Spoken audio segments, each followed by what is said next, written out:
is a doubleheader. Choosing to be patient versus being forced to be patient. My last video, I gave a snippet. It was kind of talking about short-term consequences, long-term consequences for short-term decisions, short-term impulsive decisions. And it kind of parlayed into this video, which is about choosing to be patient.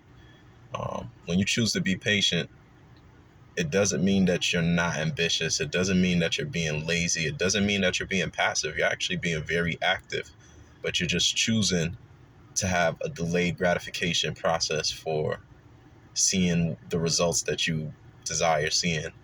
And it's okay to test yourself and see, okay, how close am I to actually achieving those metrics of the goals I want, whatever it is you're doing. But unless you've been, like, for an example, unless you've been doing, say, 300 push-ups a day for like a year or 6 months, you're not about to just try throwing up on the bench press 300 pounds and seeing how many reps you can do. Like, it doesn't even make sense. Unless you have some kind of level of fitness, calisthenics, or maybe you're doing some kind of physical labor that exerts your body in an extreme way to test and grow those muscles continuously, it's not even reasonable for you to be thinking, can I lift these heavy weights? And you shouldn't. Everything we do in life has a growth, some process of growth. Some people grow faster than others, and that's fine. It's like, there's nothing wrong with having to grow and having a slow process.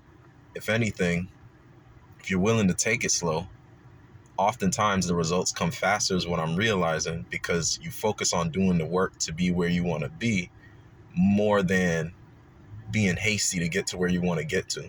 And when you just focus on doing the work, you get the results you want. You become the person who gets the results you want much faster. And I'm struggling with this. This is a big part of why everything I'm sharing right now is something I struggle with. None of it is something that I'm just some wizard that's doing it. Everything I'm sharing as a mistake is something that I'm struggling with in real time. And I'm making this series to remind myself. So when I look at this, I remember, like, yo, you already know this. Don't make these mistakes again. Everything I'm sharing is something that I struggle with in real time, or I've struggled with in the past tense. But most of it's in real time. So, yeah, I think that's about it. Choose to be patient. Choose to be patient. Focus on the work ahead. Don't get ahead of yourself. But be okay with the process. Be okay with where you're at. Be okay with just doing the work. Easier said than done. I'm saying this and I'm thinking to myself, you do not do that. You get frustrated with the work. And I mean, I think what I have to keep doing is compare it to the things that I'm already good at having a habit of. So I'm almost 600 days into my Duolingo. I've gradually increased over the last year. I'd say I've always gone to the gym on and off throughout my life. I've always been an athletic person on and off throughout my life playing sports. But I've gone from 3-4 days to the gym this year in the beginning, first 3 months of this year, to about 5-6 days. And in the last few months, I almost go almost every day. And I stopped smoking weed in June. So I'd say, yeah, I started going every day. And now going to the gym for me is like smoking weed. So it's like, just think about your vice, and for me, just substitute the gym, because it's the only place I get some solace. That and going to the park and get some sunlight. And I was smoking weed. Obviously, if I was going to the gym beginning this year and I was smoking weed until June of this year, there was a period I was doing both, going to the gym and smoking weed. But I think it just made me ease off the weed less and less, because I wanted to get the performance from the gym faster. And what I got to remind myself is I didn't get to this point of the gym being like a vice for me, like weed, until about 2-3 months ago.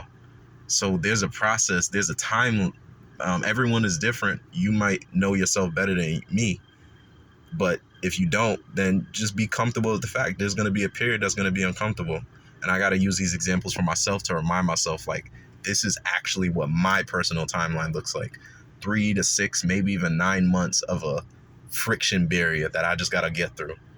And so, yeah, be comfortable with the process, because if you don't, the things you want to do, it's going to take time to achieve them anyways. And you're going to have to wait just as long, if not longer, actually most likely longer, to achieve them if you're impatient. So just choose to be.